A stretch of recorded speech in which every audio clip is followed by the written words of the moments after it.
Obrigado, Sr. Presidente, Senhoras e Senhores Deputados, Dr. António Pombeiro. É sabido, devo dizê-lo aqui inicialmente, que já nos cruzámos profissionalmente enquanto era oficial de Serviços de Informações e é público também que eu fui membro do Conselho de Fiscalização, apenas para deixar isso claro, que não significa qualquer tipo de julgamento em relação à pessoa, exceto aquilo que já era do meu conhecimento pessoal, de que é uma pessoa séria e um técnico reputado no Serviço de Informações. Portanto, queria deixar isto claro antes de fazer a minha intervenção e, de alguma forma, também poder fazer-lhe algumas perguntas relativamente a esta matéria. Porque este assunto, aquele que descreveu hoje, é do domínio público, foi bastante publicitado, saiu em jornais.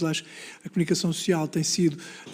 municiada com toda uma série de informações relativamente a este processo. Diria quase que todas as matérias aqui discutidas foram já do foro público, bem como a existência de dois relatórios que, de alguma forma,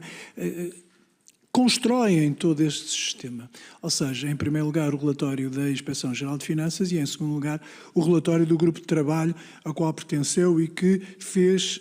a avaliação do sistema Ciresp, e não vamos fazer agora, não é tempo nem é momento para fazermos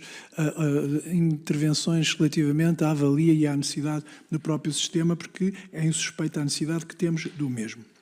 Mas é importante este enquadramento num pressuposto daquilo que nós estamos aqui a discutir hoje, que é, acima de tudo, julgo eu, tentar perceber o que é denúncia e irregularidades e o que é a questão de opinião individual. Porque, de algum modo, da sua intervenção, passa essas duas realidades. Eu julgo que, em relação ao conjunto das irregularidades que foram apuradas, todas elas foram objeto do relatório da Inspeção-Geral das Finanças, um documento que foi minucioso e, inclusivamente, apontou, verdade,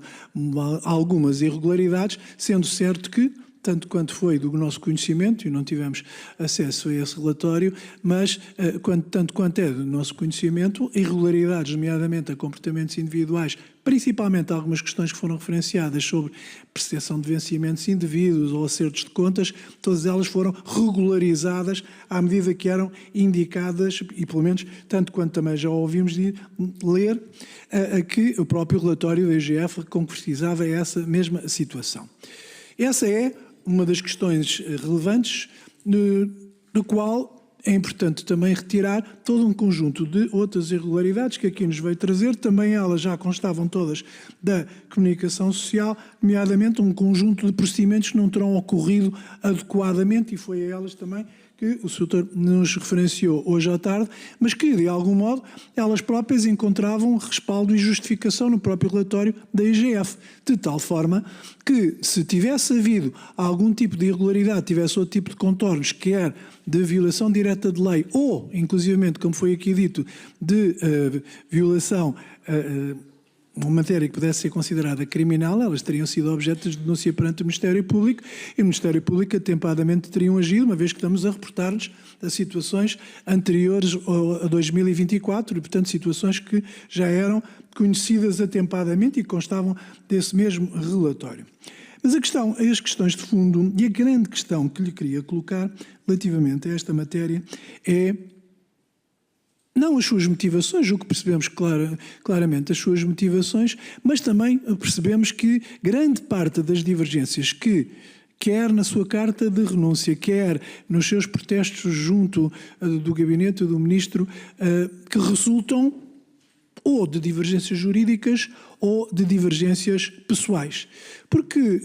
quero crer, e portanto se são divergências pessoais, eu não tenho que me pronunciar relativamente a elas, o Sr. se pronunciará obviamente relativamente a isso, mas ficou muito claro para mim que defende um modelo diferente daquele que estava a ser prosseguido pela administração anterior do tempo do General Viegas Nunes, mas, e que de alguma forma informou no princípio pelo menos o grupo de trabalho até determinado momento,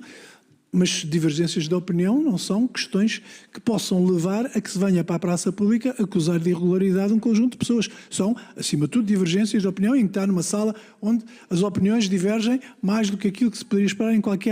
qualquer dimensão. Portanto, a questão de fundo aqui é saber de que é que estamos verdadeiramente a falar. São divergências jurídicas que foram apontadas e de alguma forma verificadas pelo relatório da IGF e onde havia irregularidades sanadas, onde havia procedimentos que podíamos também não concordar ou poderia também não concordar, mas que a própria IGF terá analisado e não terá encontrado motivo para poder agir de outra forma, porque, como lhe dizia, se houvesse aqui matéria de irregularidade, de violação de lei, ou até que ponto, porque muitos já falou aqui também da expressão interesses,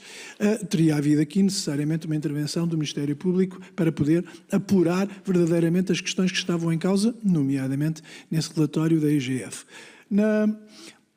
A segunda questão é, obviamente, a questão de fundo, que é, se são divergências de opinião, elas são legítimas, mas não é isso que faz com que se tenha uma posição quase que pública relativamente a esta matéria e que tenha posto em causa, inclusivamente, a relação com o Ministro, porque o Ministro terá tido uma posição diferente daquela que vinha dos seus antecessores ou, inclusivamente, contrariada do Grupo de Trabalho. Precisamente por isso é que o Ministro tem espaço para a sua decisão e, naturalmente, tem uma margem de discricionalidade para poder envolver, porque isso é que ele é responsabilidade relativamente a isto. E, portanto, eram estas as questões neste tempo que lhe conseguiria pôr.